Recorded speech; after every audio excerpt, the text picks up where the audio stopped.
మరి మిర్చి రైతన్నలకు ఏ విధంగా చేశారో మరి జగన్మోహన్ రెడ్డి గారు చర్చించడానికి సిద్ధమేనా? నిన్న వచ్చిన వారు కూడా మిర్చి రైతులు కాదు, మహాన్ బావా నువ్వు వస్తే మాకు ఇంకా నష్టం జరుగుతుంది, నువ్వు దూరంగా ఉంటే చాలని కూడా రైతన్నులు పక్కన మాట్లాడుకుంటున్నారన్న విషయం కూడా అందరికీ తెలుసు. మరి ఎవరు ఆ రేట్ ఫిక్స్ చేసింది? జగన్మోహన్ రెడ్డి గారు కాదా? మరి గతంలో తెలుగుదేశం ప్రభుత్వంలో 14-19లో మరి మిర్చి రైతులకు ఏ విధంగా ఆదుకున్నామో మీ అందరికీ తెలుసు. మరి మిర్చి రైతులకు కింటాకు 7,000 ఉన్నప్పుడు 2017లో ప్రభుత్వం 129 కోట్లతో కింటాకంటే 1,500 బోనస్ ఇచ్చి రైతన్నలు కాపాడిన ప్రభుత్వం తెలుగుదేశం ప్రభుత్వం. రైతన్నుల పక్షపాతి ప్రభుత్వం తెలుగుదేశం ప్రభుత్వం. అన్న నందమూరి తారక రామారావు గారి నుంచి నేటి చంద్రబాబు నాయుడు గారు, నారా లోకేష్ గారు, పవన్ కళ్యాణ్ అహర్నిశలు రైతన్నుల కోసం కష్టపడుతున్నారు. మరి ఈరోజు వాళ్ళ ఉనికి కోసం రాజకీయాలు చేస్తున్నారన్న విషయం అందరికీ తెలుసు. మరి గత 5 ఏళ్లలో జగన్మోహన్ రెడ్డి గారు పెట్టిపోయిన బకాయిలు, ధాన్యం కొనుగోలు బకాయిలు కూడా సుమారుగా 1,680 కోట్ల రూపాయలు నిధులు కూడా. ఎందుకంటే రైతన్నలు ఇబ్బంది పడకూడదు, రాజకీయాలు కాదు ముఖ్యం, రైతన్నలు ఇబ్బంది పడకూడదు అన్న ఉద్దేశంతో మాన్యశ్రీ ముఖ్యమంత్రి చంద్రబాబు నాయుడు గారు 1,680 కోట్లు బకాయిలు కూడా, గత ప్రభుత్వం బకాయిలు కూడా ఎన్డీఏ ప్రభుత్వమే చెల్లించిందనే విషయం కూడా తెలియజేస్తున్నాం. అదేవిధంగా నాణ్యతమైన ఎరువులు కావచ్చు, నాణ్యతమైన మందులు కావచ్చు, అదేవిధంగా గత 5 సంవత్సరాలుగా డ్రిప్ ఇరిగేషన్ లేక, స్ప్రింక్లర్లు లేక, ఏ విధంగా పనిముట్లు లేక కూడా రైతన్నులు ఇబ్బంది పడ్డారన్న విషయం ప్రజలందరికీ తెలుసు. మరి మీరు ఏం చేశారు రైతుల కోసం? మీరు ముఖ్యమంత్రిగా 5 సంవత్సరాలుగా ఉన్నప్పుడు రైతన్నులకు ఏం చేశారు? రాయలసీమ రైతులు ఏ విధంగా ఇబ్బంది పడుతున్నారు? రాయలసీమ రైతులు నీరు లేక, సాగునీరు, తాగునీరు, ఆ రోజు 2019 ఎన్నికల సమయంలో నేను ఇరిగేషన్ ప్రాజెక్టులు కొత్తవి చేస్తాను, రిజర్వాయర్లు కడతాను, అదేవిధంగా కాలువలు వెడల్పు చేసి ప్రతి ఎకరంకు నీళ్ళు ఇస్తానని చెప్పి ఓటేపించుకొని మరి ఆ కనీసం ఆ రిజర్వాయర్ల నుంచి కాలువలు కూడా తట్టెడు మన్ను కూడా వేయకుండా ద్రోహి జగన్మోహన్ రెడ్డి గారు ఈరోజు మాట్లాడుతున్నారా? కనీసం తన సొంత జిల్లాలో, అన్నమయ్య జిల్లాలో రిజర్వాయరు, అన్నమయ్య డ్యామ్ కొట్టకపోతే కనీసం దాని మెయింటెనెన్స్ కూడా చేయలేని చాతగాని మాజీ ముఖ్యమంత్రి జగన్మోహన్ రెడ్డి గారు, రైతుల ద్రోహి జగన్మోహన్ రెడ్డి గారు. అంత చెడగా పరదాలు కట్టుకొని ఒక పక్క ఆయన ఎప్పుడు భూమి తిరగల, గాల్లోనే తిరిగారు జగన్మోహన్ రెడ్డి గారు. ఇప్పుడేమో ప్రేమ పుట్టింది, ప్రజలంటే ప్రాణం అన్నట్టుగా 2 రోజులేమో విజయవాడలో ఉంటారు, 4 రోజులేమో బెంగళూరులో ఉంటారు. ఇక్కడ గొడవలు పెడతారు, అక్కడికి వెళ్ళిపోతారు, అక్కడేమో పబ్జీ గేమ్ ఆడుకుంటూ ఉంటారు. మరి ఇది జగన్మోహన్ రెడ్డి గారు చేస్తుండే పని ప్రజలందరికీ తెలుసు. వైసీపీ పార్టీలో ఉండే నాయకులు కూడా ఆలోచించుకుంటున్నారు. ఆయన భయం ఏమీ లేదు, ఉన్నవాళ్ళు ఏదో వాళ్ళు కూడా ఊడిపోతారేమో, వాళ్ళు కూడా వెళ్ళిపోతారేమో అని ఇచ్చి ఉనికి చాటుకునే ప్రయత్నాలు తప్ప ఇంకేమీ లేదు. జగన్మోహన్ రెడ్డి గారు మరి వంశీ గారిని అరెస్ట్ చేస్తే ఎంత విలవిలాడిపోతున్నారో. మరి చట్టబద్ధంగా మేము రాజారెడ్డి రాజ్యాంగం కొనసాగించటం లేదు, డాక్టర్ బిఆర్ అంబేద్కర్ రాజ్యాంగాన్నే ఆంధ్రప్రదేశ్లో నడుస్తుందన్న విషయం మీరు గుర్తుంచుకోండి. చట్టం తన పని తను చేసుకుంటూ పోతుంది. ఏందండి మీరు మాట్లాడడం? పోలీసులు రిటైర్డ్ అయినా ఎక్కడున్నా తీసుకొచ్చి గుడ్డలు ఉడగొడతారా? అంటే ఏం మాట్లాడుతున్నారు మీరు? మీకేమన్నా మీరు వాడుతున్న మెడిసిన్ పనిచేస్తూ ఉందో లేదో లండన్ మెడిసిన్ ఒకసారి చెక్ చేయించుకోండి, లేదా డోస్ పెంచుకోండి. మీరు ప్రజాస్వామ్యంలో ఉన్నారా లేకపోతే ఏమనుకుంటున్నారో మాకు అర్థం కావడం లేదు. అమరావతి మహిళలను ఏం చేశారండి? అంతేకాకుండా మరి మా మీద గత 5 సంవత్సరాల్లో నా మీద ఎన్ని కేసులు పెట్టారు? నా క్రషర్లో నేనే దొంగతనం చేశాను, రాత్రి అర్ధరాత్రిలో మీరు కేసులు కడతారు, సెక్షన్లు కూడా మీరే చెప్తారు పోలీసులకు. మరి అప్పుడు కనిపించలేదా మీకు? అంతేకాకుండా మరి అచ్చెన్నాయుడు గారిని ఏం చేశారు? అదేవిధంగా స్పీకర్ అయ్యన్న పాత్రుడు గారిని ఏం చేశారు?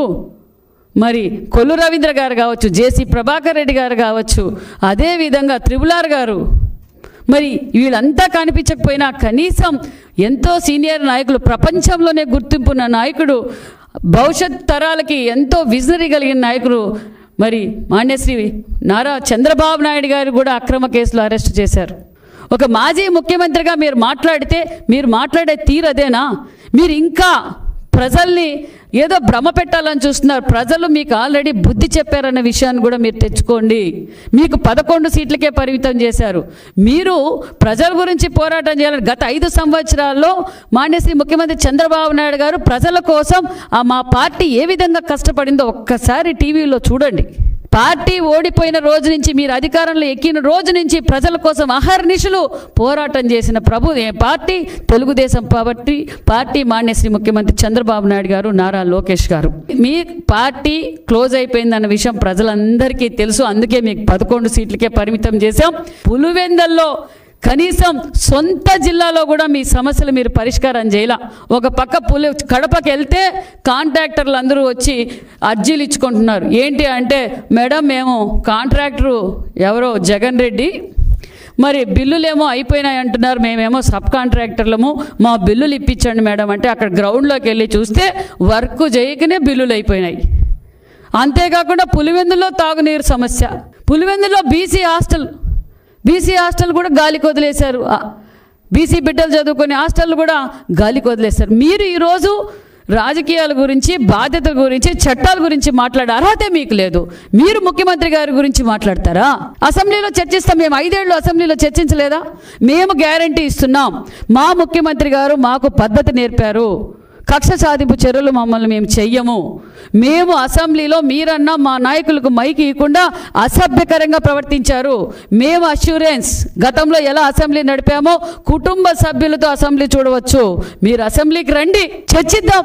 మీరు 5 ఏళ్లుగా ఏం చేశారు, ఇప్పుడేం మేము చేస్తున్నాం, మీ అప్పులు ఏ విధంగా మేము కడుతున్నాం, మరి ఏంటనేది అసెంబ్లీకి వచ్చి చర్చించండి.